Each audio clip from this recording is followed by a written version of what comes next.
you imagine the excitement of playing Division I football or playing in the NFL? How about playing Division I football at the University of Oklahoma and the NFL? We often hear about the recruitment process. I wanted to know about it as well. But more importantly, I wanted to know about, what are you doing now? What are you doing with your life? How do you enjoy life? A few weeks ago, I had the privilege and the honor to sit and share coffee with Rufus Alexander. He played football at OU. He played the NFL. We talked for about 2.5 hours, and probably 5 minutes total was about football. The rest of it was about just his life. What's he doing now? How are his wife? How are his daughters doing? There are a few setbacks that Rufus went through that he talks about in the podcast. How he views his life. What are some of his habits? There's a sport in there that you probably didn't realize that he really, really enjoys, probably more than football. Rufus, I really do hope one day you decide to go into coaching. I feel like you would be an extremely great coach and mentor to our youth. Thank you so much for your time, brother man, and Boomer Sooner. Welcome back to Defining Moments Podcast, everyone. My name is Wong Lam, and today's special guest is Rufus Alexander. Rufus, welcome to the podcast, brother, man. Thank you for having me, man. Absolutely. Probably a few months ago, I've actually followed you for a very long time from your days of playing football at OU and the NFL, and then recently really followed you on Twitter, and I really enjoy your banter with people back and forth on Twitter, your opinions, etc. Before we dive into your collegiate career, NFL career, more importantly, just you, my first question is, how are you doing today? I'm doing good, man. Yeah? Just out here enjoying the day. Just another day just to be alive and enjoy the world. Enjoy my kids, enjoy the wife, everything. Absolutely. How long you been married? Oh, man, it's going to be a year now. Going on early on in my marriage little thing here. I mean, we've been together for a while, so it's kind of been the whole marriage thing for a year. You actually baked a cake recently for her, right? Yeah, she wanted this white almond cake, I guess, or whatever. So I went about doing it. I did a chocolate cake actually from scratch for her birthday. Was kind of one of the first thing I did, and then she wanted a white almond one. So it was all pretty good. Yeah, not too bad. It's not hard to do it from scratch. So, and I was impressed. So I showed my wife these tweets, and then she's like, "Man, they have a really nice kitchen." It had nothing to do with me. Even though I do a lot of the cooking, it had nothing to do with me. That's all her. That's her doing what she wants and stuff. Right on. So you played collegiate football at the University of Oklahoma. Yeah. And how was that recruiting process like for you? It was a fun process. I mean, as a young kid coming from Louisiana, coming from a poor neighborhood in Louisiana, getting to get on a private jet. I mean, back then you can do a private jet. So, I went to the University of Texas. They come with the private jet, got the Longhorn on the tip and all that stuff, and you fly out. Have a lady on there give you your drinks or whatever you need. I'm on a jet, so it's pretty cool. Same thing going to Oklahoma. They have the private jet come in, has the OU on the back. Everything's in crimson and cream, and it's a cool little jet. You get in there, you stop, you pick up 2 other guys, just stuff like that. I went to a trip to LSU, which is right around the corner, so I didn't get to do anything too crazy. Just drive down the street. I went to an Ole Miss trip as well with my best friend from high school. We went to Ole Miss together and did a trip there. But just to kind of move around and see different places and stuff, it was fun. You get to go eat at the best places. I mean, for a guy like I said, you come from a poor neighborhood. Right. You get in a restaurant. It's like, all right, I want steak, I want shrimp, I want lobster. So you're ordering all this stuff that you really don't know a lot about it or how to eat steak or whatever. I mean, I didn't eat very much steak growing up, so I mean, how do you want your steak? Well done. Yeah. So I'm like, I'm over there killing the whole cow. I'm like, I'm re-killing the cow or whatever, So it shouldn't kill the cow twice. Yeah. But I mean, as a young kid, all you see on TV is steak and shrimp, steak and lobster type Yeah. stuff. I love seafood coming from Louisiana, so the lobster part wasn't the hard part. I mean, learning how to eat steak and stuff was a little different. Yeah. As I kind of got older, my palate got a little bit better. Mhm. Guys have been around some other guys that were well-to-do men. It's like, hey man, you just need to kind of start taking your steak down a little bit, trying to get to the medium-ish kind of part of the steak where you have some pink in the middle. Yeah. Then you can get where you can, fix your palate a little bit. So that was the cool part about recruiting, man. I mean, you got to meet a lot of different guys. I got to meet all the Mannings: Peyton Manning, Eli Manning, Archie Manning. Wow. So all at one place at Ole Miss. That was really cool. Going to LSU and just going on trips with guys that end up being future NFL guys is really cool as well. That was something special to be around. I mean, the whole recruiting thing was just awesome. I went to Knoxville, to Tennessee, Wow. and did a trip there. It's when Philip Farmer was the coach, Yeah, and that's that's when they right. were really kind of rolling. Yep. I saw Big John Henderson just before he became, who he was at Jacksonville, and I saw him at Tennessee, and he was a massive human being, and just Yeah. saw some of the guys that end up playing in the league and stuff. That was really cool as well. That is cool because I think University of Tennessee had just won a national championship maybe a couple 3 years before you were recruited there. Actually, Yeah, I right? saw T. Martin. Yeah. Saw T. Martin play. I was at the LSU game when LSU beat Tennessee for the first time in a long time at Wow. home, and they tore down the stadium pole. I mean, they tore down the pole, the goal pole, and all that stuff. People rushed the field. It was absolute pandemonium in Tigerland. I mean, it was awesome to be in Death Valley for that. It was really Yeah. cool. I mean, Death Valley is a really cool stadium to be Yeah. into. If you ever want to do a bucket list of going to college stadiums, LSU is a good one to go to. I Yeah. mean, it's always a night game. I mean, there's always something to drink, always something to eat. I mean, people will hand you a bowl of jambalaya walking down the street or something. That's It's just awesome. always really cool. So I've always appreciated LSU Yeah. campus for that. Just I think for having a raw college atmosphere. I think they have one of the best, and Yeah. I think that's my bucket list thing to do when when I kind of the kids are kind of off and everything is to Yeah. just kind of tour around and go and get an RV and just go to different college towns and That's awesome, man. just just take in college atmosphere. I mean, not even really go to the game, just the tailgating. You should get on ESPN College Game Day, Mhm. join their crew.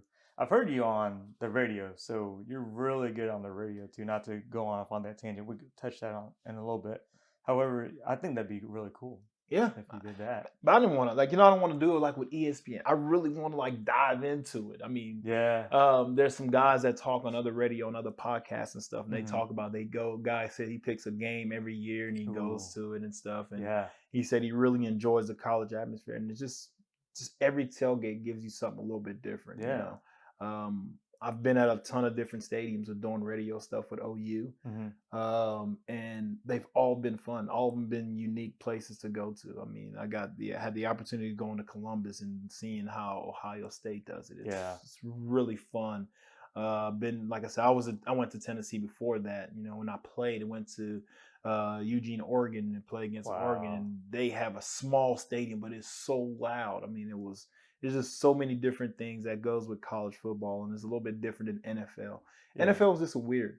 Yeah. And I did the NFL kind of thing. It was just a little different. It wasn't like the college atmosphere. Just so many people have so much. I feel like a lot of stuff is invested in the college football. Yeah, especially emotions. Yeah.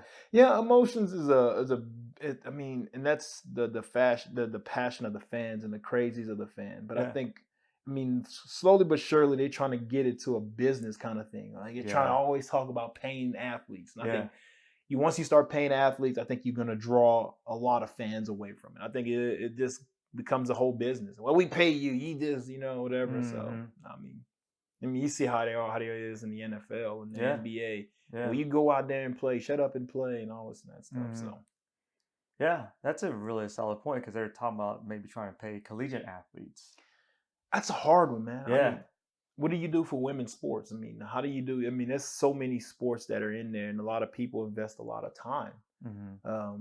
They invest a lot of time as far as going to school and juggling school and juggling their athletics as well. Same as the Yeah. football players. Football players don't just do it all by them. They don't. They're not the only ones that's out there doing that. Right. I mean, you got the gymnasts. They put in a lot of stuff, and Mhm. and then their bodies change over time as well. And you got to do all this other stuff. Softball. I mean, OU softball team is one of the most exciting things Yeah.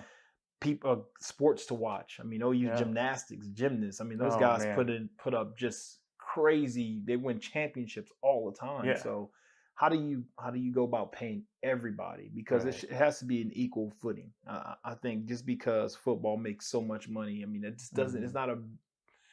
It's a hard comparison Yeah. because you have the stadium and all that stuff, and you fit in so many people. Right. But what about the other small schools that can't do it? You know, Mhm. that doesn't have the great other sports and stuff. So Yeah. you know, do they continue to fall behind? I mean, Yeah. you know, it's just Yeah. it's kind of weird. Now, I mean, who do you go by paying? Yeah. Like, what colleges do you go by paying? Right. Where do you start and where do you end? Yeah, At that? I Yeah. mean, all right, well, I'm just gonna pay the Alabama kids, you know. I'm Right. gonna pay just the SEC kids or only the Big 12 kids. So it's gonna be like a mad exodus for everybody to get to the big colleges to Mhm. get paid.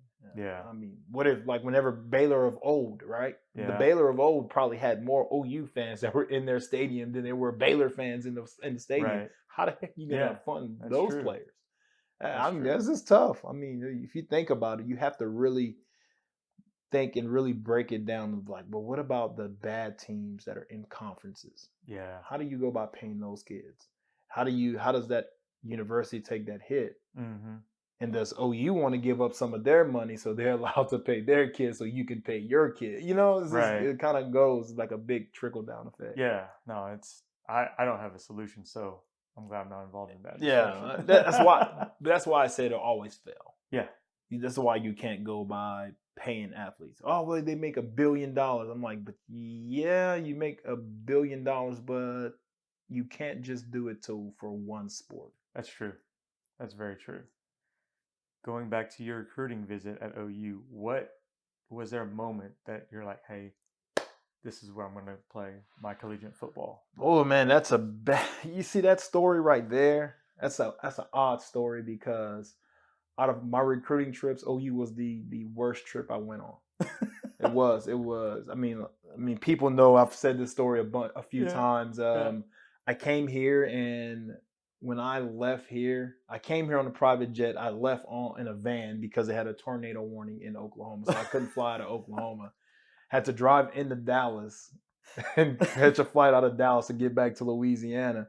And I'm in there, I'm like, man, a tornado? I mean, what's a tornado? I'll get through a hurricane. You know, I'm like, Yeah, right. oblivious to it. I'm like, why you can't fly? Because there's a hurricane. I Yeah. mean, because there's a tornado, whatever. I'm like naive to it. So we get in the car. Everybody's like, it's a big thing or whatever. Get to Dallas. Flight was delayed and, you know, got home. It's like almost midnight. But on my trip, I came around Thanksgiving time, so all the students were gone home.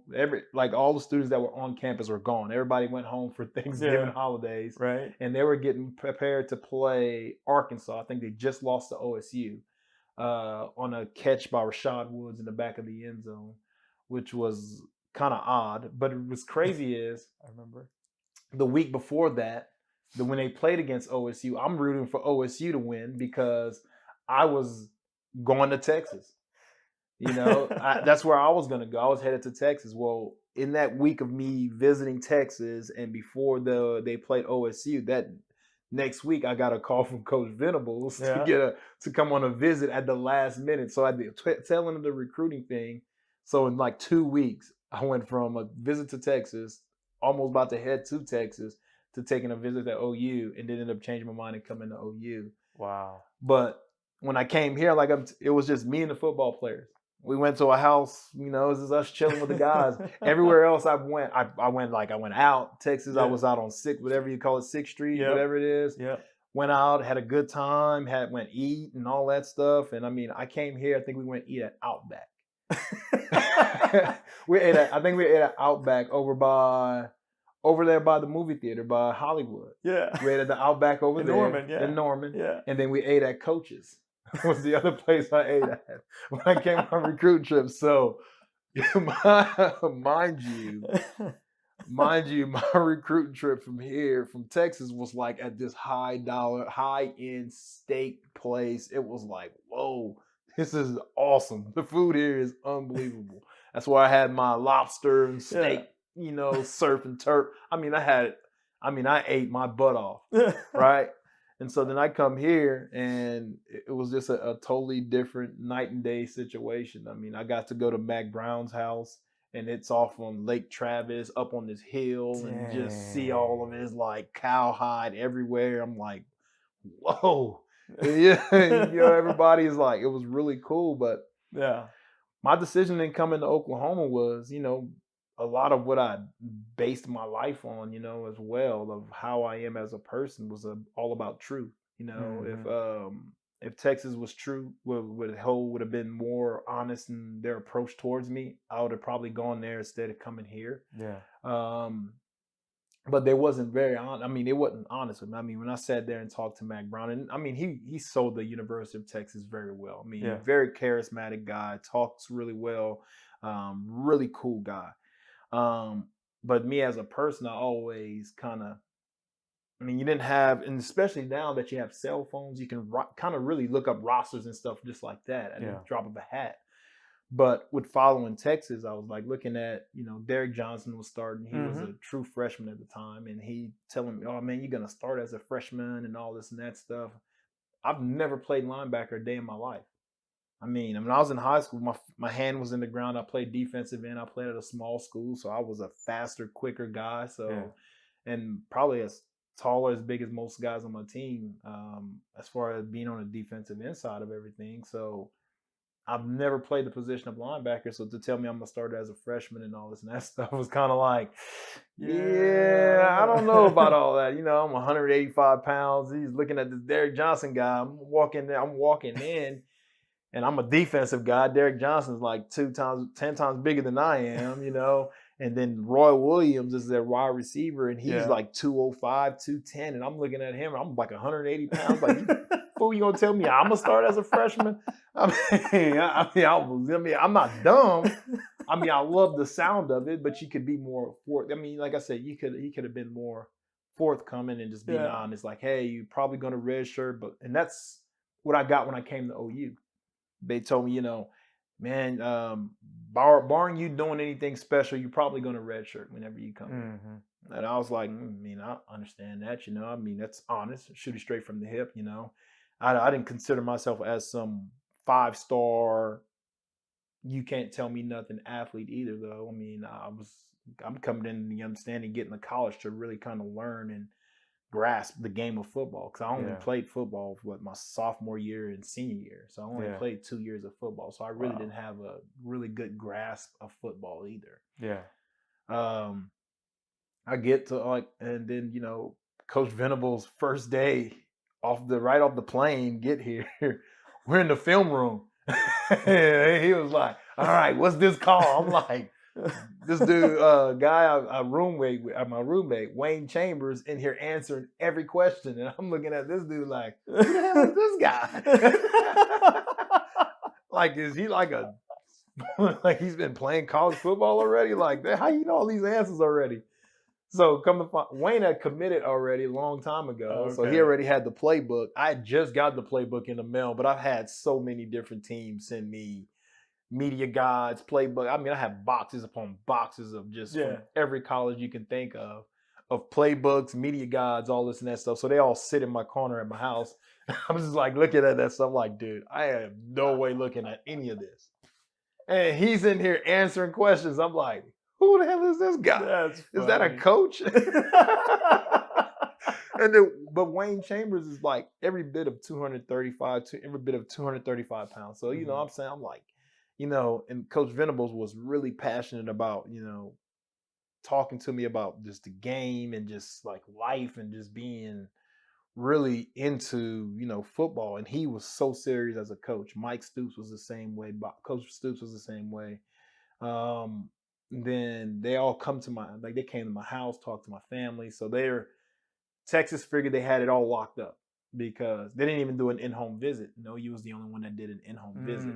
And that kind of played a role in it a little bit, but just the whole conversation with Coach Venables, man, and Mike, and they were so honest and genuine. Yeah. And you can tell their passion was there and how they felt about football and how they coached. Yeah. I mean, they came in with the whole look. This is university ain't for the faint of heart. Now he said, I'm gonna recruit every year to replace you. If you can't handle that, this probably ain't the place for you.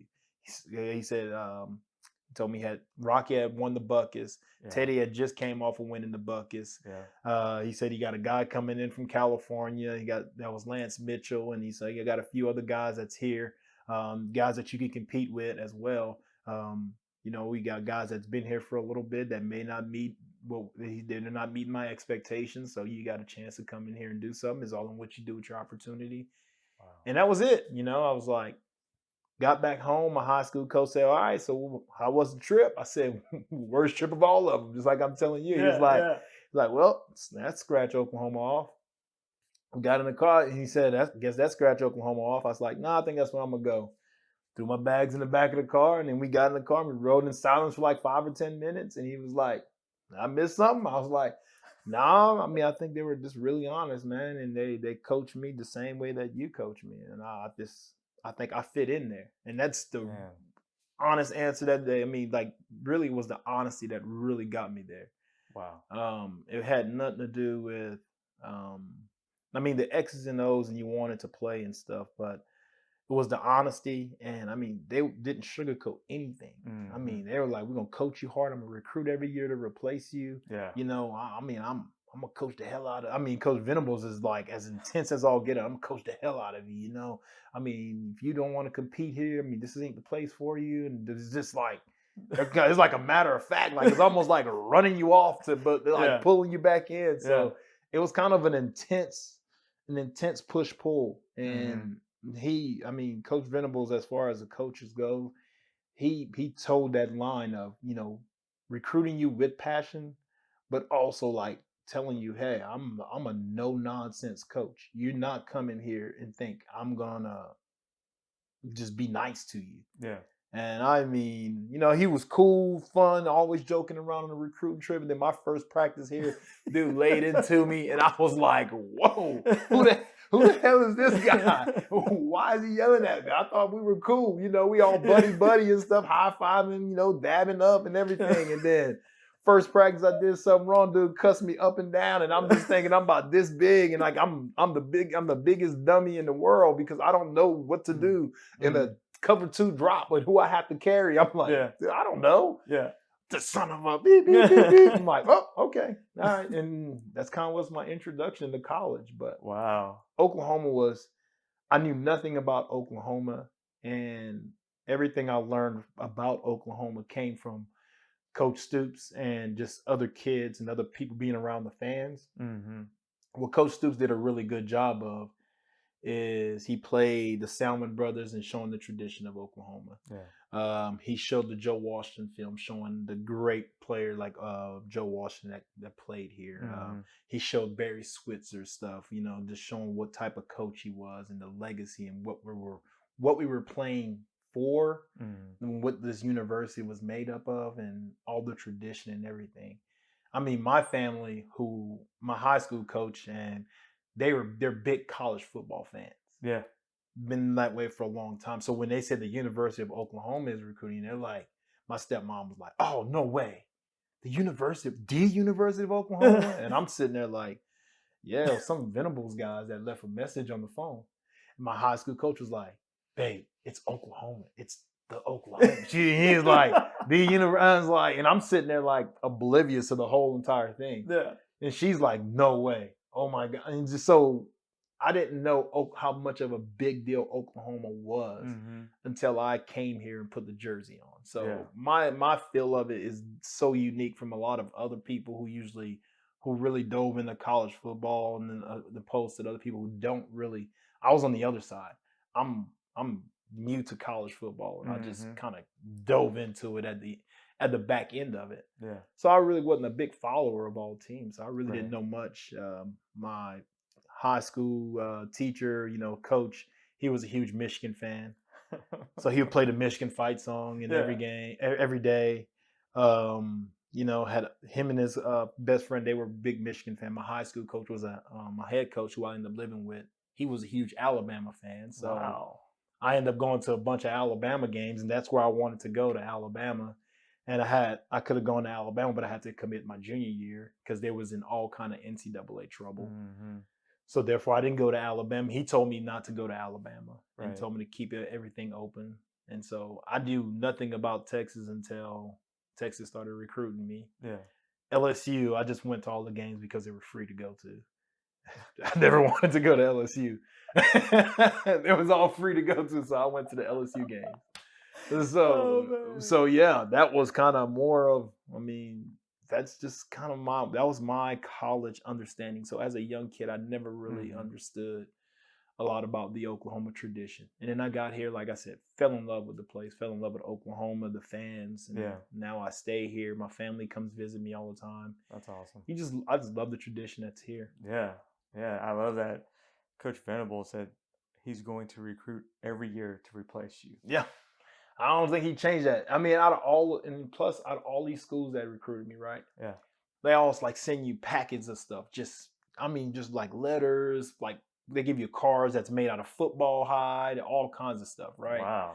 Mac Brown sent every card Mac Brown sent. He wrote it in burnt orange ink and signed it in burnt orange ink. Same thing with Schneider. With Coach Schneider in K-State. Yeah. Everything came out purple. He sent it with a purple ink.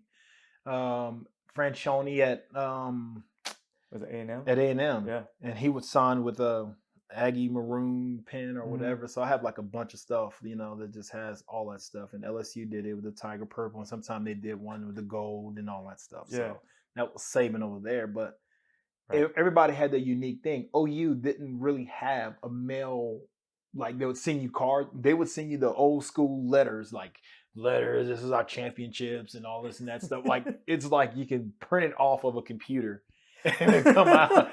And you just had the color ink and then fold it and send it in like a regular folder with OU on the top of it. It's kind of like, okay, this is Oklahoma. I still have the card, the only card that I got from Coach Venables. I still have it. It was like a Hallmark card. It's like it has like a little saying on it, and you have like a Bible verse in it, and it has like a water dripping in something, and it has like the little like a purified thing. Dude, it was. I'm like, all right. Thanks, Coach. That's a little different. But it's when I committed, he sent me. But it was very personal. It's very it's genuine. It's it's sincere. It's sincere because it's a card that he had to go out and purchase or whatever. Right. Or they had to purchase those cards and individually they had to get it out to you. So that's pretty cool. And it changed, right? So all that changed in the end. When I came here, I think my high school coach gave them a lot of my stuff where I got from other schools and all that stuff. And they were like, oh, okay. And so they stepped their game up from then. But no, it was rough though. It was rough there for a little bit. Oh man, that's so awesome for you to share that stuff. Yeah, I go back through my boxes of letters and stuff, and I've looked at them, and I'm like, man, how many? And the OU stuff I got, they're just regular, just Big 12 champions, national champion. It wasn't a lot of stuff. The coolest thing I got from OU was the media guy. That's good stuff, man. What's the transition like when you played collegiately? Big time, all these awards, and then you transition yourself into the NFL. I think it's a 6th round or 7th round. Sixth round. What you have to realize, once you leave from college, college now has become more of a business. I think whenever we were there in the beginning, it was more family oriented. I think it's still that way now to a sense, but kids have a business understanding whenever they get into college. I think I'm not a huge fan of Brian Bosworth, but Brian Bosworth understood that too. When he came into college, I think he was ahead of his time as far as promoting himself. Mm-hmm. Just had the hair, had the Yeah. boss shirt, all this and that stuff. Things that he capitalizes on now. Yeah. I think you see kids coming now with more of a business sense of things and have the Instagram and all that stuff. I mean, you look at the basketball kids, some of those guys coming out with having clothing lines and stuff before they get into college. Yeah. Because if they make it big in college and if they're a big star in college, now you have a clothing line that you can capitalize off of while you're Mm. in college designing stuff. Mm-hmm. I mean, if that's my job and I'm a creator, I mean, why can't I just create stuff and sell it, right? Yeah. That like for me, if I understood now, the way everybody has this understanding of designing and being about yourself and branding yourself, and I would have did a whole thing with this whole rule thing, that I had Yeah. better stayed behind me, and Right. my family could have sold the shirts, and I could have been a part of the designing and all that stuff, and then my Mm-hmm. family could have, kind of done it, and I just kind of bridge off of it and stuff like that, but Yeah. that was so my mindset wasn't that I wasn't thinking like that. And these kids now coming into college, a lot of them have that mindset already. They Mm-hmm. thinking like that. They thinking business wise because of just how easy it is to be accessible to people. Yeah. I could get on Instagram, I can have 10,000 followers like this, Twitter, and have 1,000. I mean, you can have all that stuff and it's all at tip of your hands. And you can put Yeah. something up there, my shirt with my stuff on it. Your Mm-hmm. family can sell it. You can retweet it or whatever. Yeah. And people go online and they can find it and buy it. Yeah. That's the cool thing. And there's so many ways of putting your stuff out there. You can Vista print, you can get all whatever kinds of stuff that can Right. just get your name out there. And that's the difference between I think now players and players back then. Mm-hmm. It's just the thought of players are not understanding business is a little bit different than it was Yeah. whenever I came into playing football. Yeah. Wow. And then you played in the NFL for a few years. And what did what was the mentality? What was your, I guess, your coach's mentality like? Was they compared to Coach Venables at all? No, not really. Yeah. I mean, I knew like a lot of stuff they were teaching me in Minnesota. I already knew. Yeah. I mean, Coach Venables had me well taught up. Mm-hmm. I mean, I understood a lot of the concepts, things they were doing whenever we went to going to Minnesota. Even when I went in Indianapolis, it was Right. all a cover 2, 4-man front type of stuff. So the transition of it wasn't really that hard. It's understanding the business side of it. That's why. But Yeah. yeah, I mean, Yeah. so college, like I said, these kids that are coming in now, once they get to the NFL, they're pretty like polished up as far Yeah. as wanting to be a brand and business themselves and stuff. You was kind of learning that branding stuff kind of started coming in towards the end of my college career. Yeah. And now kids are coming in with that branding right into Already. college, Yeah. and then they go in the NFL, understanding it as a business. I'm coming in to get this money. I mean, they're walking in like the passion of I love the game, but I want to make money first, and Mm-hmm. it's and the thinking back whenever we were playing, it was like, oh, I love this game, and I can Right. make money. I can make money playing it. And now it's kind of, I love the game, but I need to be taken care of business wise Yeah. before, So it's kind of a good mix. And I think Mm-hmm. the kids that are coming and doing it now are a lot smarter. Yeah.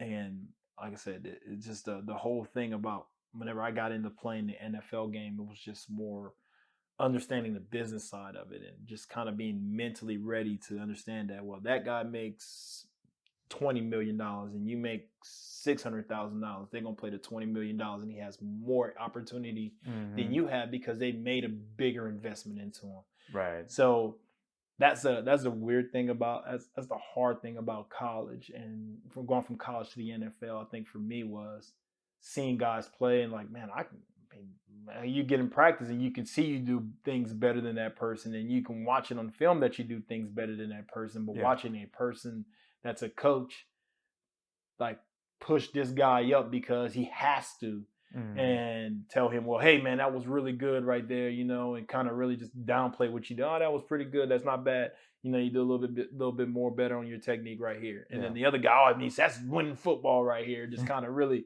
and you kind of looking at it like, all right. Yeah. It's nothing that you can say though. I Right. mean, you just kind of see it. I mean, there's other guys that played that will tell you the same thing. It's almost NFL's almost like you don't want to go too hard. You want to bide your time and wait for somebody to get hurt, but you want to show spurts of I'm good. Right. I can play this game. And then when you get your opportunity, you shine. Yeah. But you can't, if you go hard all the time and you mess around and get hurt, then boom, you're done. Right. That's And true. that's what I did. I tore my ACL, done.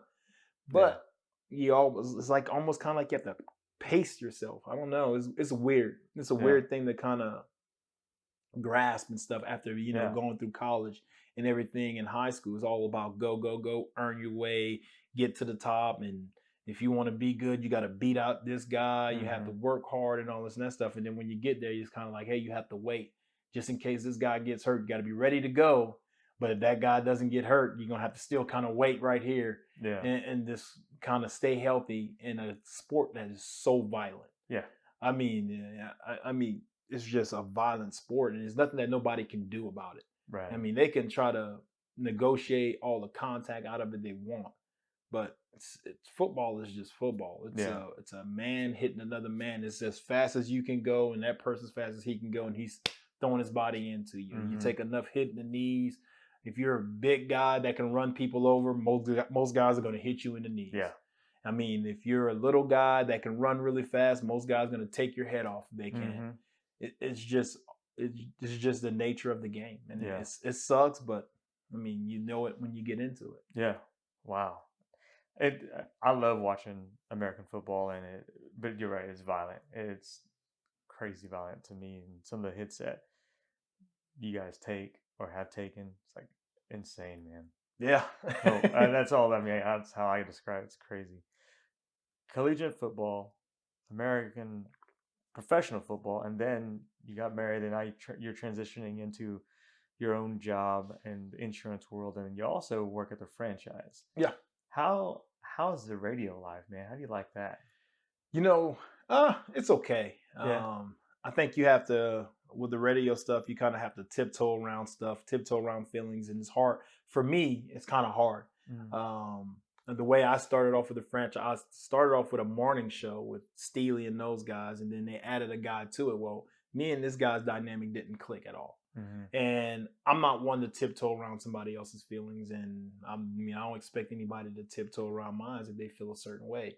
Well, I felt that somebody else's feelings got catered to and mine's didn't. And I mean, like, it's no biggie for me. Like I said, it's just I'm gonna continue to do what I continue to do. I mean, it's not like I'm a cry over it or anything like that. Right. I mean, whenever they told me, well, we're gonna decide to go a different route with it, I said, that's fine, okay. Yeah. Went in, started focusing on insurance, doing my business and stuff, and I'm just a contributor on the show now. Yeah. It's no big deal, but like I said, I'm not gonna be one to hold my tongue back whenever I feel. I don't tiptoe around anybody else's feelings. I don't want them to tiptoe around mine. You say what you feel what you say, and express yourself. The radio world is cool. I like it. It's fun. You get to talk sports and stuff, and talk about the old days, back in my day and stuff, and kind of it allows you to grow with the players that's there now. Continue to grow with the game, and you see the change that happens from whenever you played into what's going on now. Right. And that's the cool thing about football, and that's where I think a lot of people it's where you get a lot of your arguments at in football, and just in sports in general. I think the game is changing, basketball as well. With the hand checking, now you can't hand check before, now you can't hand check. A foul is you touch somebody, it's a foul. I mean, you used to have the bad boy Pistons, the Michael Jordan taking a bunch of blows and elbows, fights all the time in the NBA. And so now they're trying to take in that and want to take it away, make it a more cleaner game.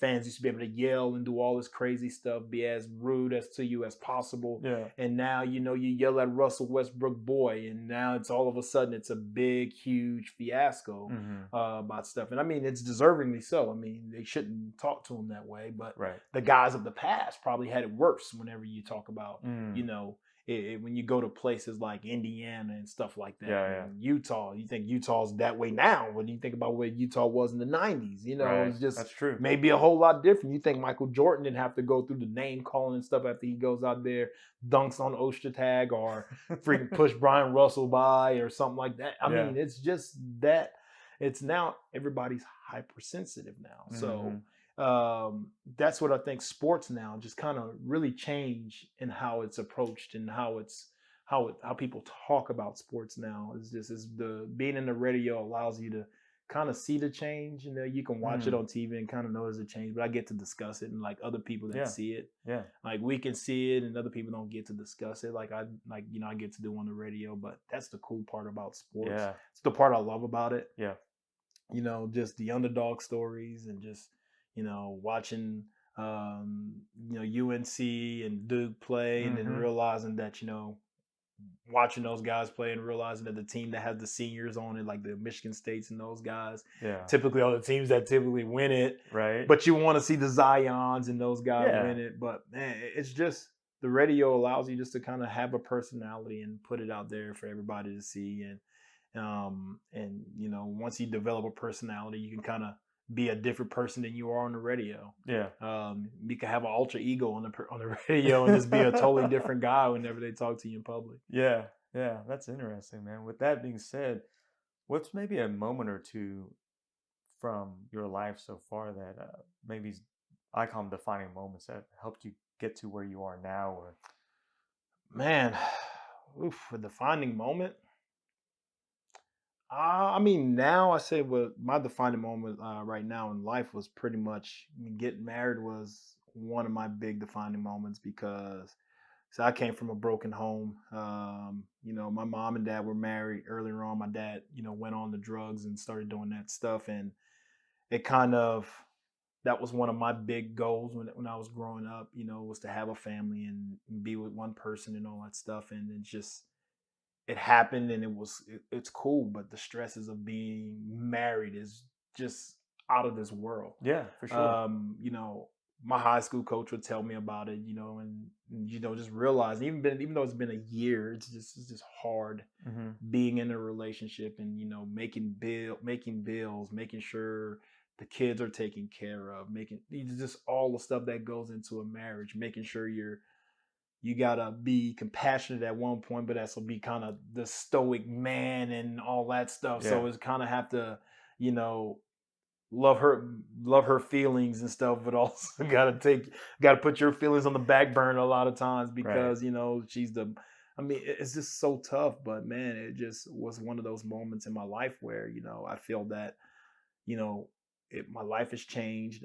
She's the person I want to be with, and my daughter is beautiful and she's awesome. Mm-hmm. Um, she challenges and just watching her get to watch her every day Yeah. is unreal. I mean, as she has so many great personalities, but she is as mean as all get out. And I'm like, oh, that's me. That's me right there. I can see me. Yeah. So that would be like one of my most defining moments here as I've gotten older. I'm in my 30s. So Yeah. I had a birthday was the 12th. Yeah. April 12th was my Yep. birthday. So that was like here in my 30s. That was one of those moments where, man, my life is starting to change. Now it's starting to shape a little bit different. Mm-hmm. As before then, getting out of football, I think my defining moment after that was when I actually got let go from the radio station. Whenever I got off the morning show, Hmm. it was a real defining moment for me because it was kind of like, man, I fell at something where I really didn't think I was failing, or got let go from something when I really didn't think that I was doing a bad job at doing something, and it was just kind of somebody's personal take of me not being able. Well, you can't, it just kind of put a bad taste in my mouth, Yeah. and it actually kind of whenever I started really focusing on insurance, kind of made me go a little bit harder at doing something else and really focusing in and driving in on doing something else. Yeah. And it changed me as far as when I get on the radio and able to talk to people. I mean, I have a lot more energy, I'm a matter of fact of what I say and a little bit more clear in what I say. And I don't try to trample on somebody else's feelings to say the least, but Right. I'm always quick to say, well, we may not agree on it. I just don't agree with your standpoint. Instead of Right. having a full blown argument with somebody that actually can't take an argument. Yeah. Being on the radio with Sam Mays, he's really good at what he does, and we can argue. I mean, we can battle and go at each other and just fuss and argue. And at the end of it, we dab each other up and we go our Right. separate ways. Right. I think in being in the radio, you have to learn which people you can do it with and which people you can't. True. And that's something that's kind of helped me out in my marriage wise. Yeah. Because you gotta. I mean, my wife has 2 kids before me, Mm-hmm. and so knowing how to talk to each daughter different and say Yeah. things. My little daughter, you can be my daughter. You'd be all super sweet because she's young. And then Mm-hmm. you got a teenager, you got almost another teenager, you got a preteen, and it's kind of Yeah. like emotions are all over the place, and it's kind of like, well, I got to know her emotions, hers, Yeah. and it's like it can overload you, and you can't. I've been learning you can't just marry them all together. That's true. You find up getting yourself in trouble. So I think that there helped me out in being a better person Yeah. and understanding my faults and what I did whenever that happened Yeah. and why it happened that way. Because one, I'm stubborn that when it comes to that thing, and it taught me how to rethink stuff a little bit Yeah. and just kind of say, well, hey, you got to know something. The person, whenever it's getting on their nerves and they're getting on your nerves, and it's not getting anywhere. And I've learned that with Sam. Mm-hmm. We can go at it. We can argue. A guy like Kobe Daniels on the radio, Yeah. we can go at each other, and he'll joke and he'll rile you up just to do it. Yeah. And guys like the guy I got in an argument with that morning show, he's just more of a sensitive guy, and I can't really go at him. He can, and it's just kind of like just brushing him off would have been the better way to go. Mm-hmm. And I've learned that was a good defining moment in my life that really kind of helped me carry over to the other stuff and just kind of change my attitude towards a lot of things. It just helped me in a lot of different ways. Yeah. You think of football playing on a super highly competitive team sport with coaches, you think that's helped you be able to balance marriage, work, your daughters, your family? I mean, I think juggling school and football kind of helped me kind of manage that. Yeah. I mean, the football and the coaching, I mean, it was always so intense. Mm-hmm. Because Bob Stoops, his job's on the line if kids don't develop, don't play right. I mean, the intensity in practice is really high up there. I mean, especially if you lose a game. Yeah. I mean, the coaches are really on edge because they want you to get better and they want to figure out why we're doing something wrong. I mean, it kind of helps you with problem solving and stuff as well. Mm-hmm. But I mean, I think coaching and trying to get that into marriage, I mean, man, you learn a little bit of stick-to-itiveness or a little hard work into it. Yeah. But the intensity that come with coaching sometimes not a good thing when it Right. comes to marriage. Because, Right. I mean, you're taught to be so just aggressive at everything and Mm-hmm. aggressive at problem solving and different things. And with if you get a wife that's not a big sports person, she wouldn't get a lot of it. Yeah. Like my wife's not into sports; she's into makeup. Okay. And so so her being into makeup, I mean, when it comes to sports, she's not. I mean, it doesn't my go forward and push through something is not her go forward and push through something. I'm going through it with my head down and gonna power through it. Yeah. Hers is it may be a little bit hard. I mean, the fall may be too hard for me. I'm gonna just take the fall. She'll brace herself, and I'm gonna go plow right through it. I mean, we've had arguments when it came to working out and stuff. Just because we say, hey, let's work out together, and I'm like, all right, yeah, sure, let's go. Yeah. I mean, I'm in there, I'm on treadmill, I'm just running, boom, boom, boom, get a 30-minute full run, and they're like, she's over there breathing hard. I'm like, all right, let's get this workout in. She's like, what? We just ran, And so, I had to start. I mean, I think the whole college approach is not the football approach. Is almost It almost kind of was just a full-on collision course because of how different we were wired. I mean, I think athletes a lot of times are wired a lot different than just say like somebody that just regularly works and just do different things, and they just go about doing stuff a different way. And I mean, I said it's just football is just a tough. It prepares you for life as far as working hard at a job, stick to it, and isn't like just working through stuff and being your work ethic, different things. Yeah. I think it gives you those necessary tools to figure out those situations. Coaches as well, they'll give you advice, but it's not your everyday thing. There's other stuff in life that kind of taught me the other stuff. But man, I think coaching, playing football, this taught me the hard how the hard work pays off, Yeah. and how to go about working hard, setting up plans, having an agenda, setting these different things and saying, well, these are my goals and how to meet them, Mm-hmm. and how to quantify, how to understand, well, if I'm doing all this and this goal is met, this is what I need to do to make this goal work. And so I could put more effort into doing this to get this result, Yeah. and understanding what gets that result. But I Yeah. need to get, so if I need to get these type of sales, the same thing that I've done here probably don't get the results I need over here, and learning how to branch off to get the necessary Yeah. success you need in each category that you want to have success in. And that's, Yeah. I think, what football has taught me. As far as, say, I need to get faster, do this type of weight training. I need to get stronger. I need to do this to get that goal. I'm not going to do speed to get strong. I'm going to do this to get speed, and I'm going to do this to get strong. So it kind of taught me how to get those different goals and learn how to put goals in different areas and how to attain them. Is one of those things I think really successful people know how to attain different goals at the same time, because they all require different part of your brain to work. Yeah, that's true, man. That's true. Thinking back to our conversation, you mentioned basketball quite a bit. It seems like you know quite a bit about basketball. Yeah, man. As coming up in high school, I mean, I was pretty good. I mean, I ain't gonna say I was really good. I thought I was decent. Got a scholarship to go. I mean, the coach from Clemson asked if I wanted to come and play over there. Offered me a scholarship to play there, play at Liberty, different other little schools. But my thing wasn't. I love basketball because I was just a huge Michael Jordan fan. I was a Michael Jordan fan. I was a Chris Webber fan. So the whole bald head thing kind of came Michael Jordan, Chris Webber. I had a Chris Webber jersey growing up, which was really, it was cool. But I mean, I played the game because I started playing the game because of those guys. I started doing a few, started playing AAU. I was going to play basketball in the 5th grade, broke my leg, so I couldn't do that.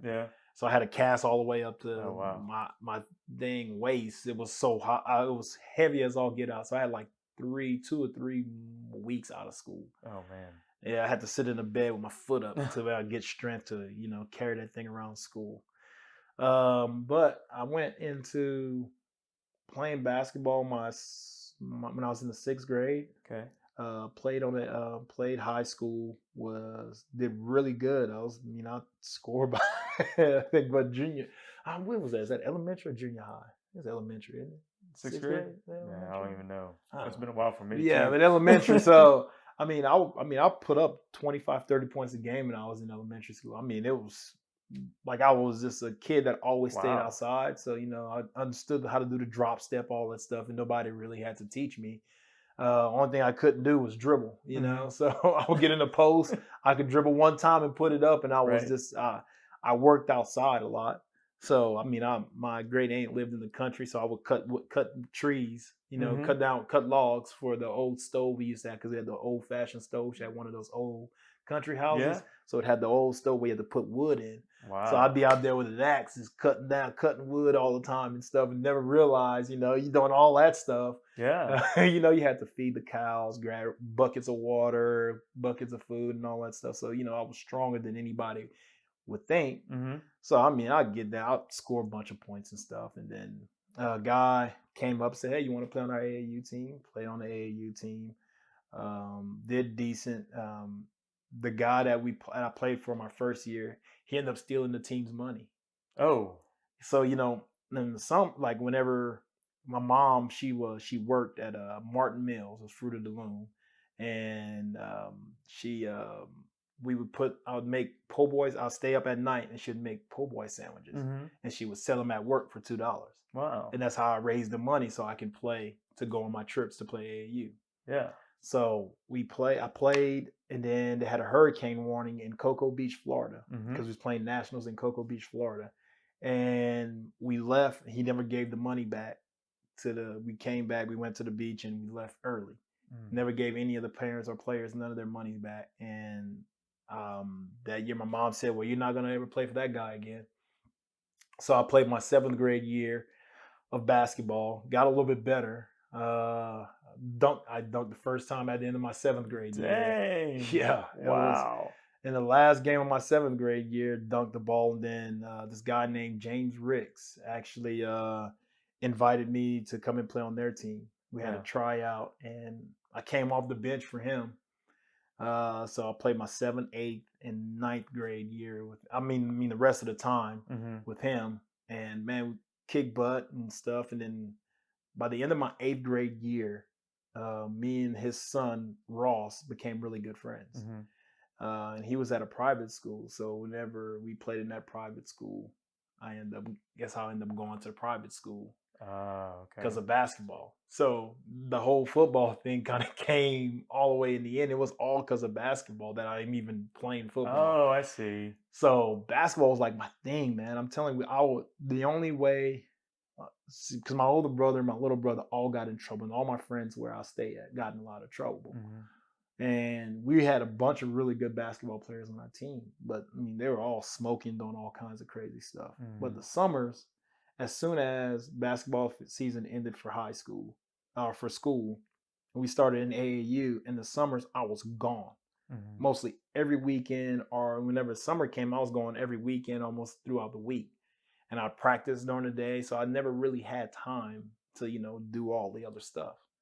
And as far as AAU practice goes, well, it's different here in Oklahoma. We practiced 5 days a week, and we were there on time.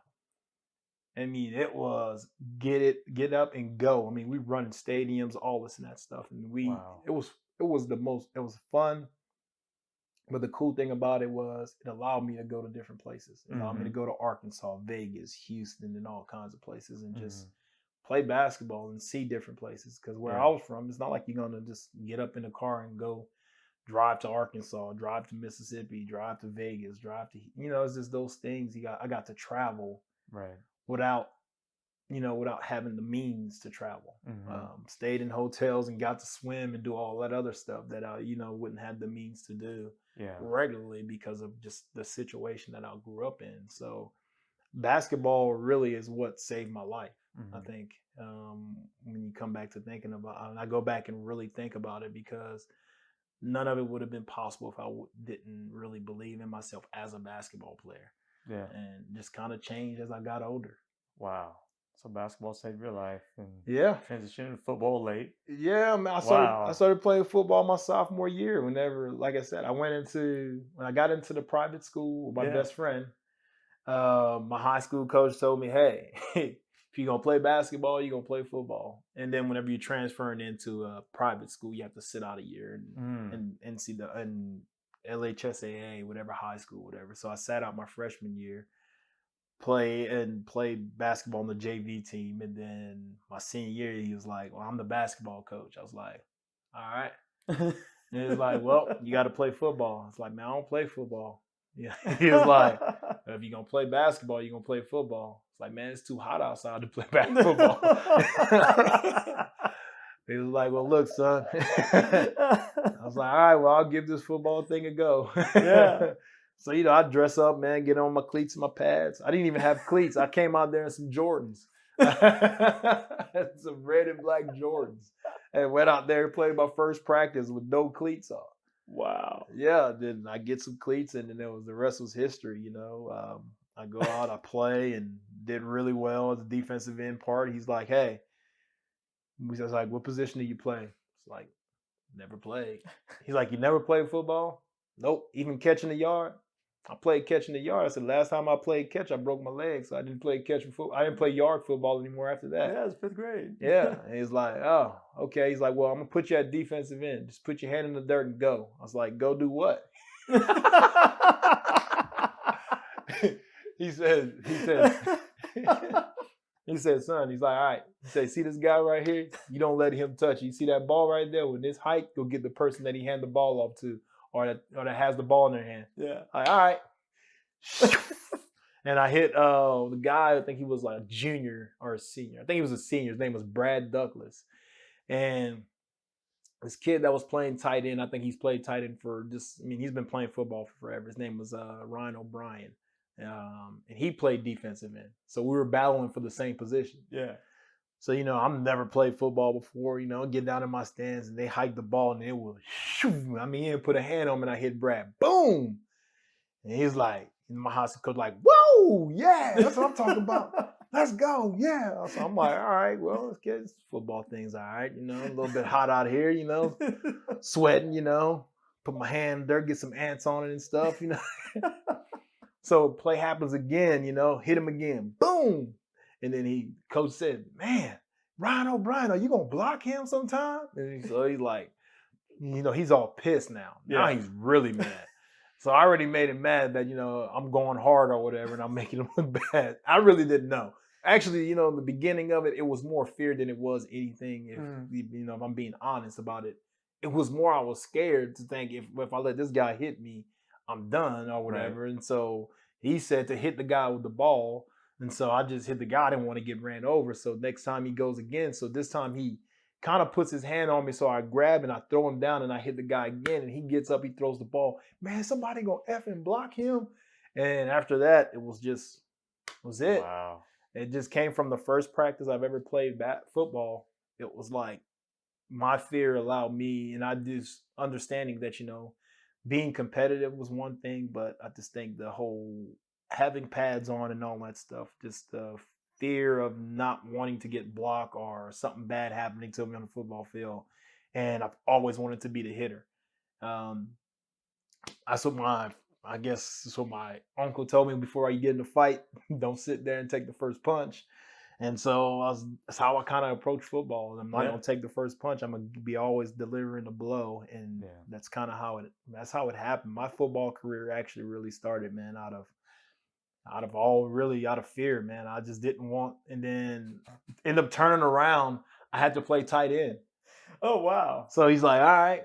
So he wanted to give the other kid an opportunity to, tee off on me because, I was kicking his butt. So, he's like, all right, this is what we're going to do. So he'd come to the back and they'd explain the play to me. He's like, this is what you need to do. Whatever. We're going to go with 44. So you're going to line up right and we're going to run 44. So it's coming your way. Mm. And so sure enough, I was quick enough and understood, well, he's right here. Well, dang it, I'm going to go ahead. So I would lock on to him and I would just drive him. And he wasn't fast enough to get around me. So it was kind of like, oh, okay, that's easy. And so he would be, like I'm telling you, at the point, he was so mad at the end of the whole entire thing. Yeah. And he was like, man, that dude's strong. And like, I wasn't like a big kid, but I was just, like I said, I did a lot of outside stuff. Yeah. So I was strong. So the whole football thing was just, like I said, the whole football thing came really out of fear in the beginning. And then I just kind of learned. My first game I played in, my heart was beating so fast and so hard. And then this kid kind of burst out of the pile and I made like a loop around and I hit the kid. Boom, kid does a black backflip, ball flows out in the air. And I was like, that was my first hit ever in high school. Ever. Damn. And the whole crowd was like, ooh. And I'm just standing up like, yeah. And everybody, the whole adrenaline of it, I'm like, yeah. And then everybody else, I see everybody just diving down to get the ball. I didn't even know to get the ball. I mean, it was like, I'm telling you, if you ever seen my highlight tape, I thought it was so garbage. My first year playing football, I thought it was the worst film I've ever seen. And I'll go back and I'll look at it. I'm like, oh my gosh, I was terrible. Who dresses like that? I had a neck roll. I had black cleats, no tape. I'm like, oh my gosh, I look like the worst, the trashiest football player out there. Had no style or nothing. And it just, like I said, that's funny. It looked bad, man. That's funny. My stance was bad. Everything was bad. The form. I'd like to actually see the picture of you and your Jordans out there on the first day of practice. Man, I had some red and black Jordans on, man. And it was in like a grassy, dusty field. They were ruined after that. Yeah. And I told my coach, I'm like, man, I messed up my Jordans. He was like, son, you need cleats. I was like, where am I get cleats at? Oh my God. Like, yeah, all I know to do is go to Foot Locker and get me some basketball shoes. You talk about some cleats. And he was like, all right, tomorrow I'm going to have some cleats for you or whatever. The first day was, more, walk through and do all that stuff. Right. It wasn't like, but the second day was kind of like he kind of really pushed me into it, and he's like, well, you ain't got no cleats, so it was a different. It was a whole different ball game, but. That day, I mean, like I said, that day kind of changed everything. The whole, even though I still love basketball, at the end of that, but man, football just kind of really changed it for me. And the day I realized I was going to go play football, we played against Southern Lab. This dude name was Nick Anderson, and this kid, I think he probably dunked the ball probably like 40 times in the game. They beat the brakes off of us. It was bad. And me and a kid that played AAU basketball, my best friend Ross, we was the only kids that would just kind of take the ball up the court. Everybody else we played with was scared as all get out. Yeah. But I'm over there playing in the post, and I'm like, man, ain't no way. This dude like 6'5", 6'6". I'm 6'1". Yeah. And this kid over there getting the ball, he's turning, he's shooting the ball. No matter what I did, he can shoot it over my head. Yeah. I mean, I was like, well, heck no, you know what I'm saying? So I go on offense, I'll go to the wing, so I'll be able to get to the basket because the big guy had to guard me out there. So I had a good advantage. So I dunked a few times, but it all kind of stayed kind of at the point where it was just tough to do. Yeah. Because of height wise and playing in high school, but in AAU was easier. But but I have to take this let's take a break. Get on the computer and finish up. All right. So as we talked about your transition from collegiate to professional football to married life and then into radio, and now you've got your insurance, your job. What are some of your morning habits that you have currently? Any habits I have currently? Yeah, in the morning. Morning habits. Whew, give me a coffee. I'll get me a coffee and I get the kids ready and off to school, man. That's my habit. Every morning, that's what I do. I enjoy getting my daughter up, and I get to do her hair and everything because my wife, she works at Edmonds, so she has a good little ride to go. So I have the more flexible job. So I learned how to do girls' hair. So I know how to braid and do all that stuff, get lunch ready for her and all that stuff. So my habit is I do that, read my turn on my Fox News. Yeah. Get her all ready. When everybody gets out of the door, I go to the gym after that, and I head into work. But that's kind of more that's my everyday kind of routine. Either if I can't sleep, wake up at 4:30 or 5:30. Sometimes I get up and I go get my workout in before I come back home. Wow. And before my wife leaves, and then get everybody ready for school and stuff. Man. Yeah. Sounds like fun morning habits to me. Man, as long as I get my coffee before 9, I'm good. Yeah. But it's just if I go to sleep at 10 o'clock, man, it never misses. I'm up 5:30, 6 o'clock. That's just like clockwork. That's awesome, man. It's awesome. Now I wish I could sleep in. I just can't. I think it's from college and all that, having to be up really early. But man, it's good. I like those days when I get to go to bed at 9 o'clock or 10 o'clock, so I can get up early and go get a workout in and my day and get ready and get started. I hate when getting my day started is like really good. Whenever I get the coffee in me, it's like life. Good to go. I can relate. I'm the same way, man. Go to bed early, 9:30, 10 o'clock, wake up, work out, have coffee, and off I go, man. What are a couple things that people don't really know about Rufus Alexander? Well, I think, now more people now know, I'm more conservative than most people would think. My political thoughts and all that stuff. More people I think a lot of people assume a lot of black people are just liberal Democrat or whatever. I think people that follow me on Twitter kind of know, hey, well, he's more of a conservative guy than anything. It's kind of surprising or whatever. But my upbringing kind of has me that way, just because of how I was brought up, how I was taught, and just life, just kind of drove me to be that way in how I think about stuff. My thinking about life and processes and different things. I just process things a lot differently than other people do. Most people don't know that about me. I like to bake. Most people don't know that about me either. I like to cook. I mean, people know I like to cook, but I Right. like to bake as well. My brother's a really good cook. Okay. But I mean, I can do a little bit more of the things with the flour and stuff because I Yeah. have a sweet tooth all the time. So Okay. when I was young, I used to kill some cookies. I mean, I'm a cookie monster. And then I used to make chocolate chip cookies and brownies, and I just love all the sweets and stuff. Yeah. So I had to, kind of learn how to do that as well. I love that, man. Yeah. What are a couple questions you wish people would ask you? Oh man, questions that I wish people would ask me.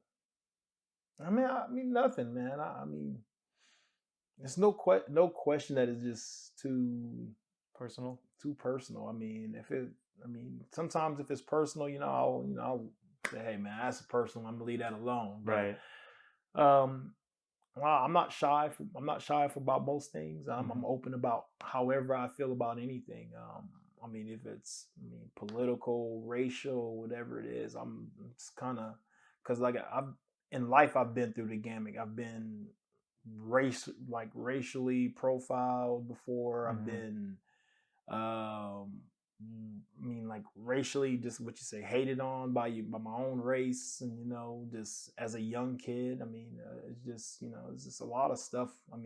I went to a school uh, whenever I was in school, like seventh, eighth, and sixth grade, fifth grade, and all that stuff. I rode on a bus that was pretty much white people in the front, black people in Yeah. the back. Wow. I was taught coming up, don't trust white people, hate white people.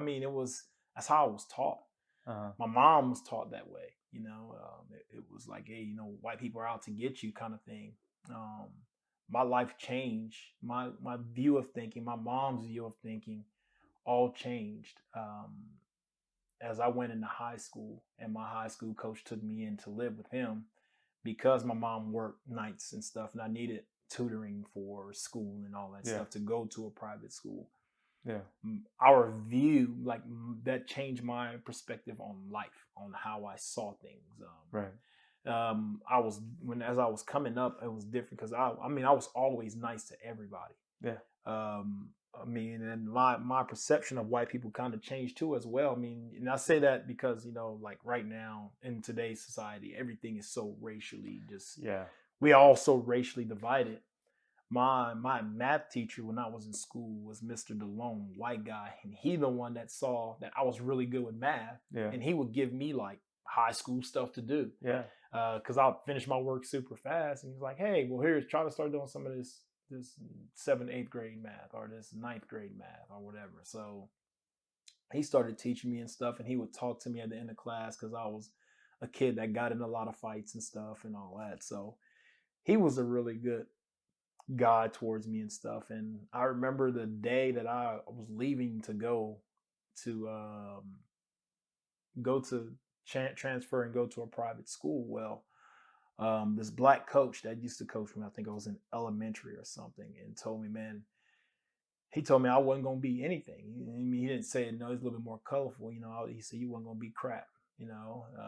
All them white people gonna do is use you, and you're gonna be just another black dude on the street. He Yeah. used all the other stuff. All the other words that that you can be nothing but another N word on the street or whatever after they use you.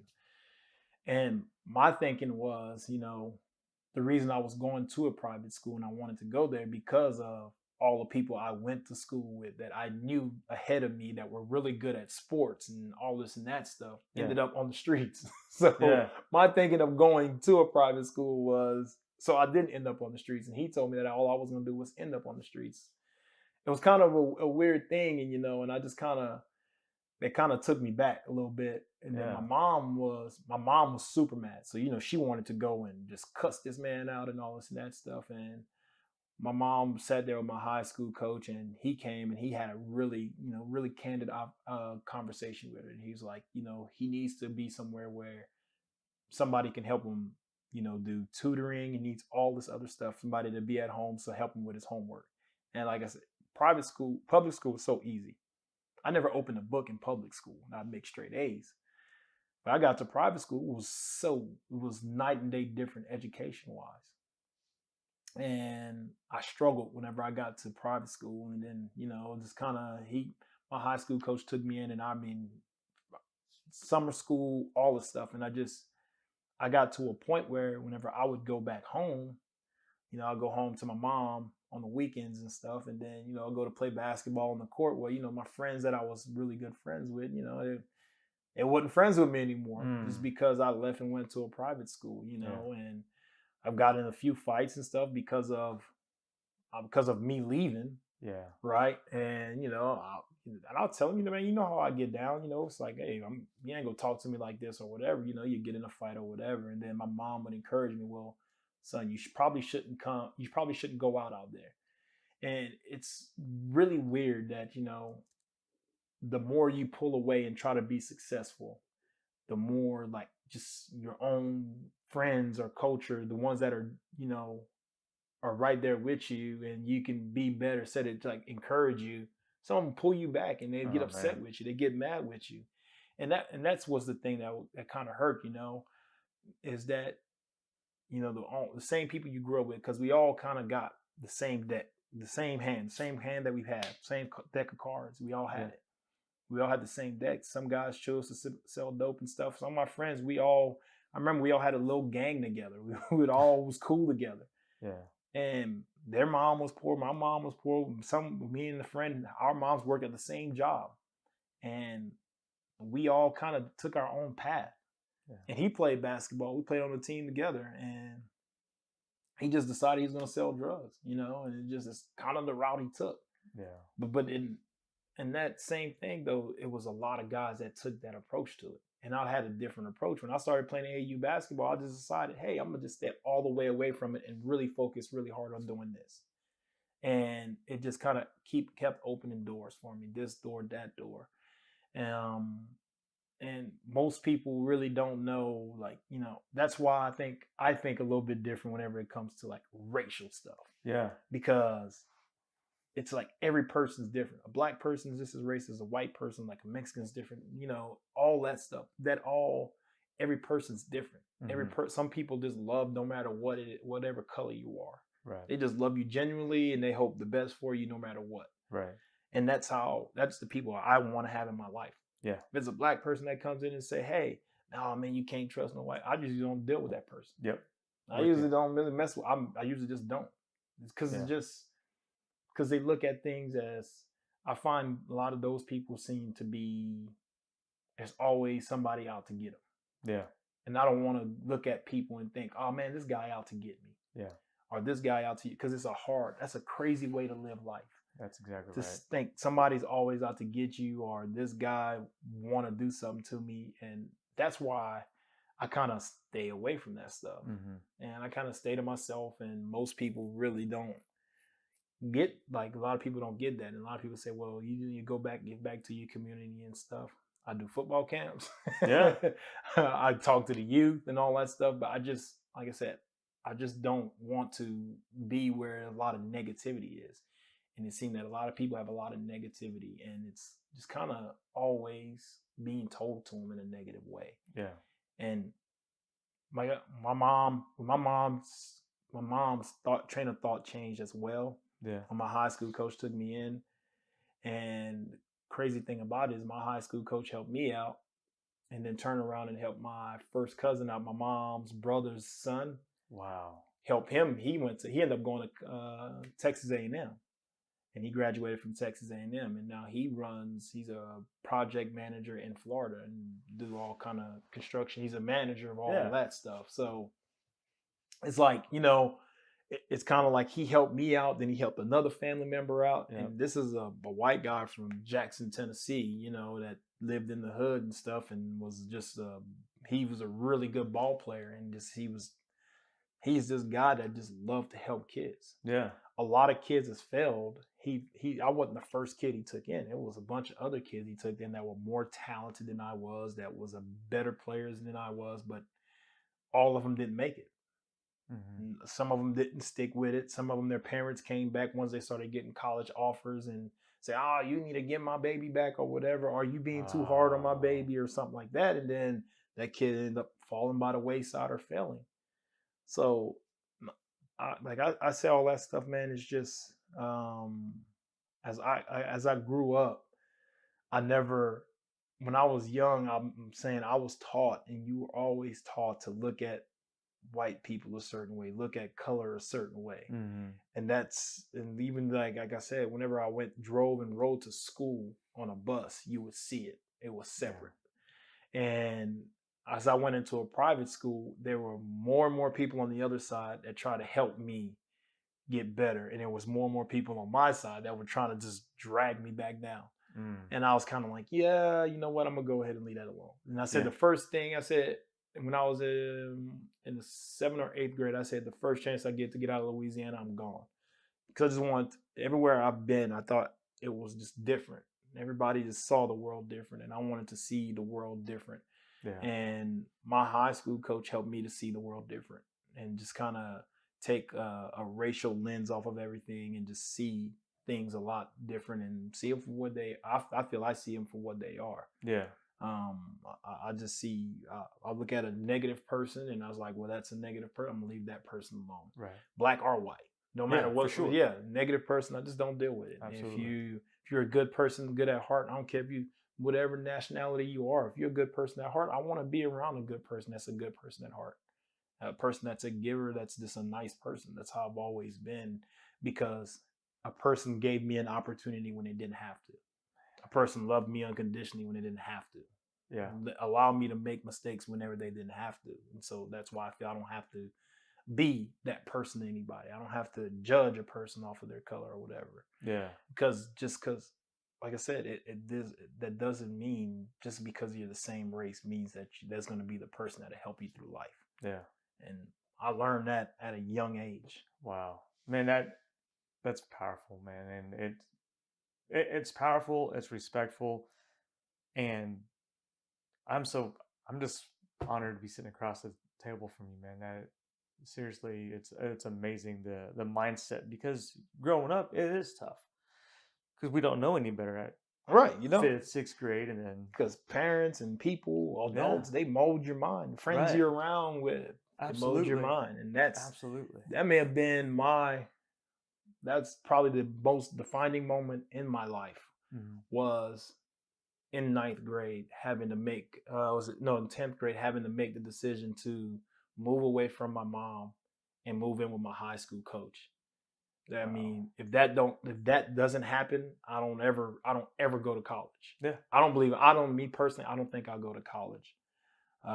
If I do, I don't know what I would have done or whatever, but that moment right there in life is where it all changed for me. And I ain't going to say that it changed to where it was easy. I mean, it was the hardest thing ever, because I think my high school coach is a psychopath. I mean, I had to run, I had to do all kinds of stuff. I think he's a crazy man. He's a mad man. I mean, and I'll tell him that too. I think you're a psychopath. I mean, all the stuff he made me do. I remember where I was supposed to get a job at a convenience store, and I didn't go I went on the interview and I didn't do the follow-up interview. Yeah. And he made, like, there's all these trees in Louisiana, have all these big old trees. So limbs and stuff will fall down in like all these acres. And he gave me a rake. He just told me, hey, need all this stuff cleaned up. All these limbs and stuff, need to see green grass. I mean, I'll just be out there raking hours and hours and hours. So in the second day, my hand had blisters and stuff.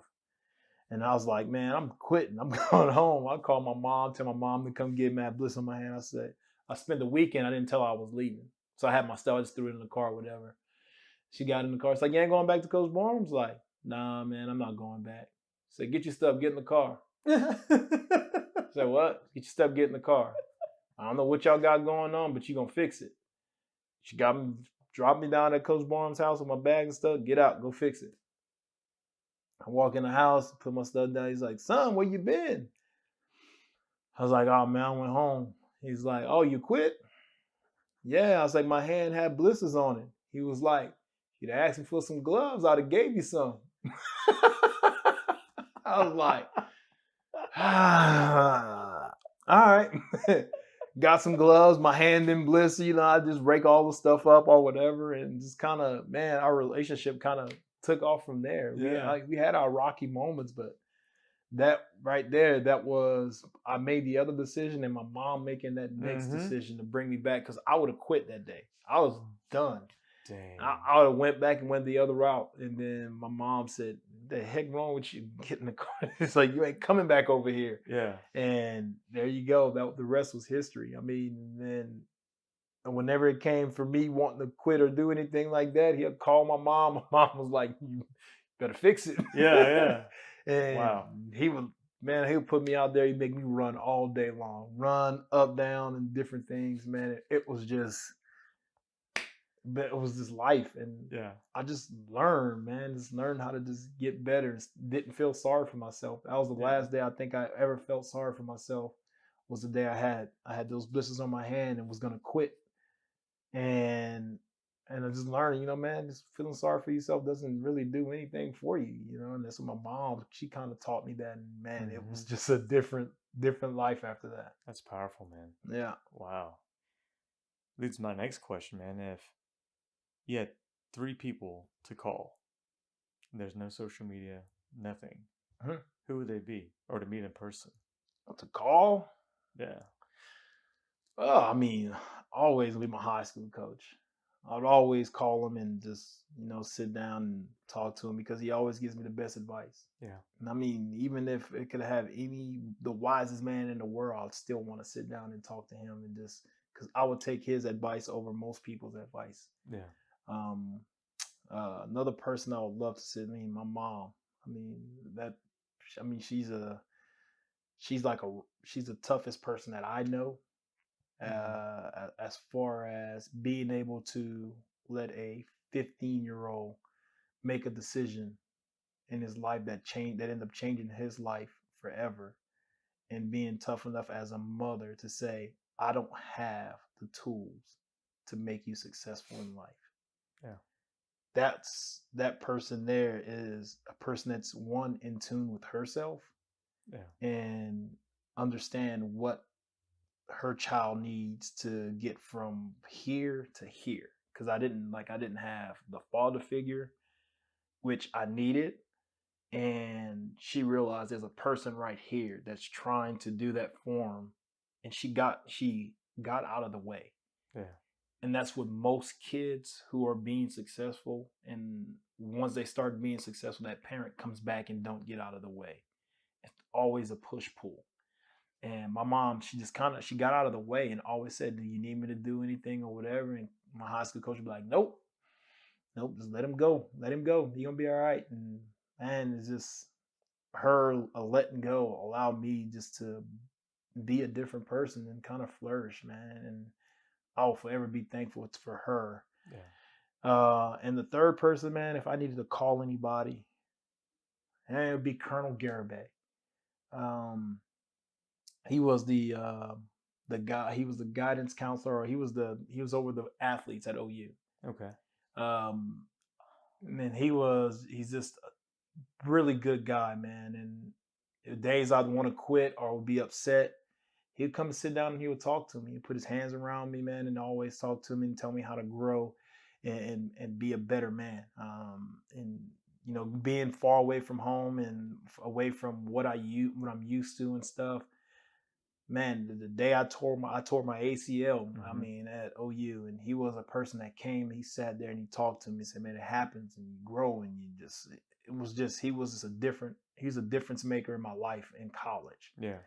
Because I mean, even though the times wasn't so hard, I mean, in college, I mean, I didn't have that many struggles in college because I felt my high school coach was tough. Um, Schmitty was tough, but I mean, it wasn't as bad. It wasn't like I couldn't make it through it or Yeah. whatever.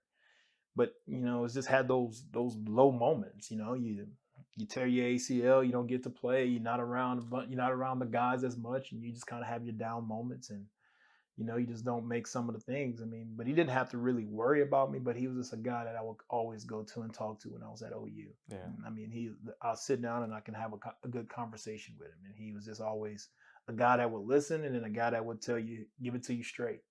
Hey, you ain't the first person to come around here and be an All-American. You ain't gonna be the last one. OU could live without you. I mean, he tells a lot of guys, this university will move on without you. It will move on without me. So he always was a straight shooter, and I really appreciate him for it. We still are really good friends still this day. Man. And if I had any kind of OU problem or if I just needed a buddy to talk to, he would sit there and listen to me just like I would sit there and listen to him. Man, that's powerful. That's deep, and I think those words are right. I mean, OU would move on Oh without yeah. him, without you, without me, and they'd be just as fine. However, when you're there, you got to make the most of the time that you're there and giving back, which leads to my next question about contributing. You talk about coaching the youth and doing football camps and public speaking engagements. How else does Rufus give back? I mean, the other day for the spring game, got to go and talk to some of the recruits that are either they're trying to recruit to come here and tell them what my experience is like coming to OU Yeah. and why I came here, what went into my decision, anything to help the program continue to grow and get better. Um, you know, as much as you think about education, so I want the football team to be successful, like any other Sooner fan out there. Yeah. We need to get another national championship. I mean, I had an opportunity to play for two. We just haven't gotten there, and so we need other players to come here and do that. Which they asked. Thankful that they asked me to come be a part of it. I mean, there's so many other All-Americans and stuff at the university, award winners that can come back and talk to these young kids. So that's cool. I got to do that. Like I said, I do speaking engagements, man. Camps. Help coach basketball. I mean, I do it all. I mean, any little thing that I can help. I mean, I do a signing to help somebody if they had something that messed up or whatever. I mean, it's just I think I don't feel like I'm better than anybody. I don't feel like I'm different than any woman or man. Other people think I'm special because I played football at OU. If anybody ever even knew me, they would know that I, for one, didn't even expect to be as good or even good as I was playing football, because my overall goal was to graduate from college. Yeah. And if the NFL so happened for me to be successful in the NFL, it would have happened. It would have happened naturally. It would have been God's will, and it would have happened. And it didn't happen. And I'm okay with it. Now, I've never been that guy to hang on an NFL hat and be like, oh my gosh, man, in my day, if I would have just done, whenever I was done, I called it quits. And the NFL didn't call it quits on me. I said, I had a tryout to go in Buffalo, and I said, done. I don't even want to go all the way to Buffalo. I didn't have the passion for it. And that's to not have to play football and not have passion to play it.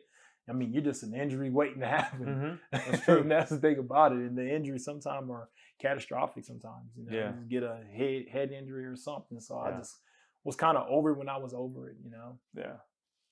Well, I would say I feel like you're a very unique human being. You talk about passion. If you're not having the passion to do it, then that's time to call it quits. And I know a few people that they don't have the passion, but they just keep going at it. And like you said, injuries await, big time injuries. And right, that's all they know. Yeah. Sometimes it's all you know. I mean, a lot of guys. I mean, like I said, football is this. It's just one aspect of life that I've had in my life. That's just one part of my life, and it was a fun part of my life. Yeah. But I loved college. I didn't really lie. I didn't love the NFL. I mean, you love the money you make, and you're driven by it a little bit. But like I said, some guys have this undying passion and love for it. That wasn't my first love. I didn't love football like I love. If I was ever in basketball and then if I made it to the NBA, I probably would give it a lot more goals than I would give it at football. Yeah. But it wasn't my first love. I wasn't as passionate about it as I was about a basketball. So whenever it was time for me to give it up, I knew I just didn't have it physically. I didn't have it. I mean, it was my body. After I tore my ACL the second time, I just kind of felt it. Just kind of like, my body I don't want to put my body through this. Whatever. Wow. So I had the love to compete. Now I would compete the hell out. I mean, as far as playing at OU, I mean, I just love competing. Yeah. And that willed me into playing. And then when I was playing, it's all about the chess match of football. When this person does this, that person does that, think 2-3 moves ahead. I enjoyed doing that. Yeah. And after it was done, I was good. I was good to go, man. Yeah. I was ready to start working and doing something else. Yeah. So I was looking forward to finding something else. Like I still, I still have the itch and drive to find something else to do that piques my interest. Just waiting for that one thing to capture me and take me off in another direction. Yeah. What about insurance? You're doing insurance right now. Yeah, I'm doing insurance right now. I mean, it's fun. Just trying to get the big account and stuff, and so that you get one big account and you conquer the next one. Yeah. So that's kind of that's the driving factor, and it just I love the flexibility of it though. Yeah. It allows me to be there with my daughter and stuff like that.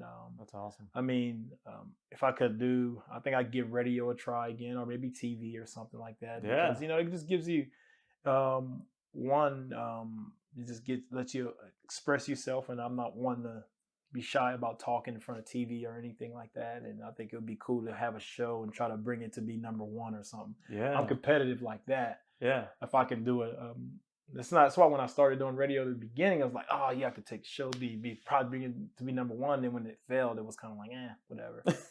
So that's kind of maybe something that'll pique my interest again. So, but besides that, I mean, insurance is cool. It's fun for the moment, for the time being. Right on. Yeah. What about starting your own podcast? Man, I would do it, but I just think I think a podcast does really well whenever you have a yin and a yang. You have another person that you can feed off of, and you can really kind of somebody that's a little bit opposite of you, and y'all fight back and forth. I think you need a contrast as well. That's what makes, I think, a successful podcast. I think that's what would make them good. A lot of individual podcasts right now. So sometimes you can like hearing yourself talk, and I can get that way, just kind of ramble on a lot of times. So I just kind of would love to have somebody where you can feed off of people's thoughts and really just kind of go at it. That would be a cool podcast. Yeah, that'd be real cool. Just have one where it's just you and somebody else, and you can really go at it and have a guest every now and then. Yeah. So I may, if the right opportunity presents itself, I may do that. But for right now, nah. Fair enough, man. I don't know. Like I said, it had to be the right situation. Yeah. No, I'm with you, man. Yeah. What's the path forward for Rufus Alexander? Oh man, raise my kiddos, and just whenever they all graduated and gone out of the house, buy an RV and travel. Go to those college football games. Yeah, stadiums. but I'm just gonna get an RV and just I like it. drive around. Yeah. Just get in there and say, hey, let's roll. Just keep on driving. Find a place to park and sleep. But that's like my ultimate goal. That's what I want to do. I like it. Like, don't want to stay at home or whatever. If I have a house, hopefully it's paid off by then. And just get an RV and just tell the kids, hey, the key is where it's at. Y'all need to check on the house, and we're gone. Man, how do you want to be remembered? Oh, man. Be remembered. As long as I remember about my kids, man, I'm okay with that. I mean, I don't need a big hoopla or remembered by tons of fans or anything like that. If they do, that's awesome. If not, I'm okay with it. That's all I need is the love of my fans and family, and that's it. I don't think it needs to be something for me. I don't think it needs to be something past that. I mean, a lot of people love the glory of being remembered by many, but man, it's only so few that love you, that actually really get you and really love you. And that comes from, friends and family. It's usually the people that love you, that loves you the most, and you do really genuinely feel it. And I'm just never been that one that needed it, that affirmation from everybody. I enjoy people. Yeah. I love people, but I still also like the whole, and I understand it only comes with, a lot of, hey, you were a superstar player, so it comes from that way. But I mean, but you enjoy and love and appreciate it. Yeah. But for me, at the end of the day, if it's the love of my family, as long as hopefully I don't piss anybody off to it, they don't love me or anything anymore, they hate me or whatever. Yeah. Hopefully none of my kids ever just hate me for no reason, or at least they'll come and talk to me and we try to hash it out. Yeah. I do remember going back to our first time we met. We barely talked about football for 2.5 hours. We basically talked about your life and just everything but athletics. And I found that really intriguing. I just was like, man, this Rufus is a real deal. You see him play football, and you're like, man. But then when you get to know this guy, it's like, yeah, I mean, the thing about it, I'm not a real big. I mean, I like sports. I love Yeah. sports. But most people think that it's all about football. And I'm not Right. I'm not that big of a football guy. Yeah. I mean, I understand the sport, love the players that play it and stuff like that. But I mean, I love basketball. I can sit down and watch a basketball game and just watch what guys do and break it down with anybody. But Yeah. I just, it's one of those things, man, that most people really most fans don't know, but they kind of, after they sit down and talk, they kind of figure it out. But man, football is just not one of those things that I would just hang the moon on. But I thought, as growing up though, going to some of the tailgates, now I want to do that. Tailgating is where it's at. Basketball don't get to tailgate like that. That's true. Football tailgating is always good. That's a different level. Always some good folks out there. Somebody drinking a beer, cooking some food. That's the life I want to. Like I said, get an RV and just kind of travel the world. I want to see all of America and, just love it, man. Yeah. Probably skip over a few states, but New York's probably not going to be one of them states I'm going to go to. Is trying to maneuver an RV through that, it may be a little bit of a headache. But other places, I mean, I've been a lot of places, but just to kind of really just dive in and go see places, I really want to do that. Yeah. I can tell your passion for basketball because we had lunch a few times and you were actually breaking down a basketball game while we're having lunch. All right, man. Last question. How do we get in touch with you? How do our listeners and our viewers get in touch with you? I don't have a Facebook. I do not have a Snapchat. I have a Snapchat. I don't even know what the heck the Snapchat handle is anyway. Oh, man, no, I don't have an Instagram. So you're on Twitter. I'm on Twitter. So Rufus_Alexander. You can get to me anytime on that if you want to direct message me on that. I usually, more times than not, I'll respond back. If I don't, because I've been super busy, something's going on or whatever. Yeah. I've actually have a ton of direct messages, so I'm actually way behind on that. If you really want to get to me, and it's really important. R. Alexander at Tatum Insurance, TATUM Insurance spelled out.com. I'm sure if you pull up my name, my cell phone somewhere on that, it's 405-824-9592. It's easy to get. It's everywhere anyway. So I've had the same number since I've been in college. Yeah. So I'll answer any phone call, talk to just about anybody. Right on, man. Well, thank you so much for your time, man. brother. Appreciate it, man. Appreciate you. Sorry it took so long. No, you're good. So, last thing, man. Rufus Alexander, do you approve this podcast? I do approve this podcast. My name is Wong Lim, and I approve this podcast. Thank you so much, man. Oh, man, no problem.